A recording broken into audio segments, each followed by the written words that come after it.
Hello mga sukes! Merry Christmas! For today's video, ipapakita ko sa inyo yung mga ginawa kong Christmas cakes.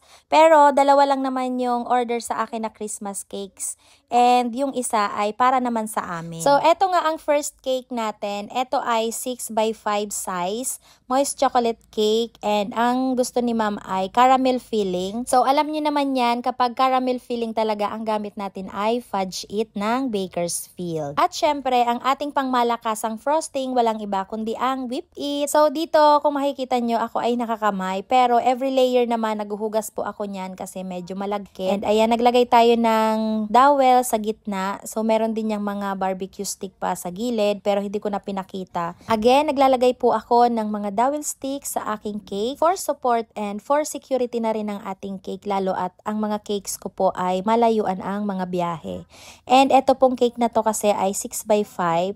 So, medyo mataas na siya for me. Kaya, naglalagay po talaga ako ng mga dowels. So, etong cake na to ay order sa atin ni Miss Heidi na taga Binyan pa. So, medyo malayo-layo yung Binyan.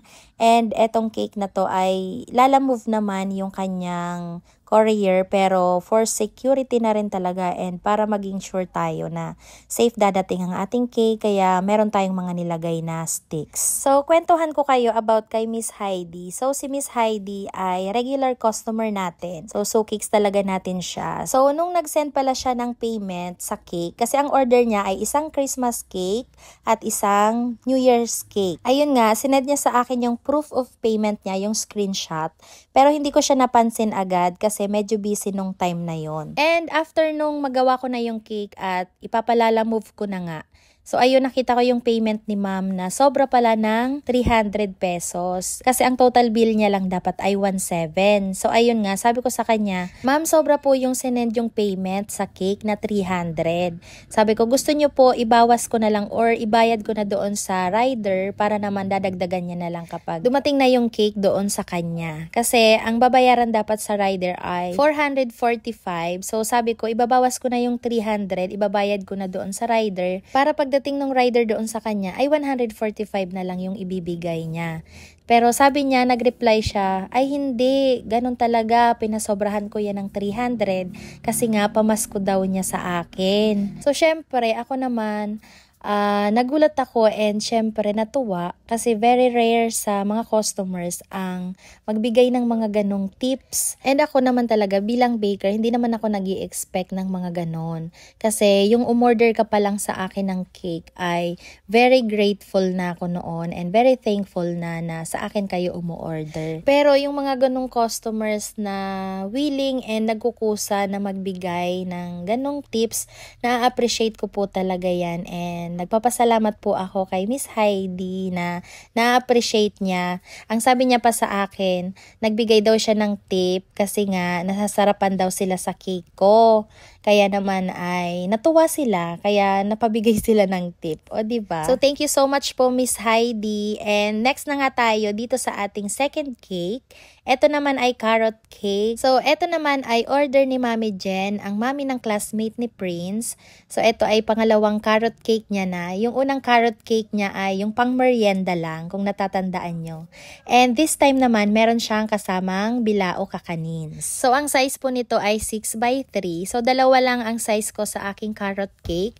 It's either 6x3 or 8x3. So ito po ay 6x3 and kung napansin nyo, naglagay tayo ng Zago straws dyan na 3 sa gitna.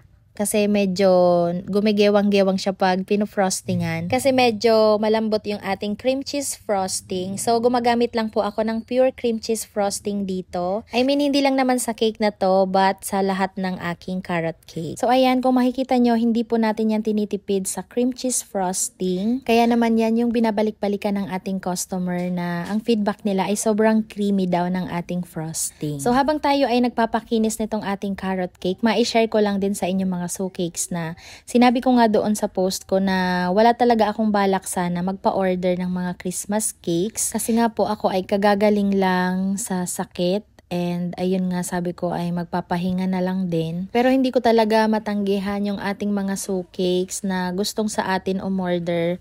So ayun, sabi ko kung may mag-order man at magchat-chat, hindi na lang ako magpo-post ng samples para kaunti lang yung makater ko and yung kaya ko lang gawin. So eto nga yun, dalawa lang yung aking Christmas cakes pero sobrang thankful na ako kasi hindi ako na zero.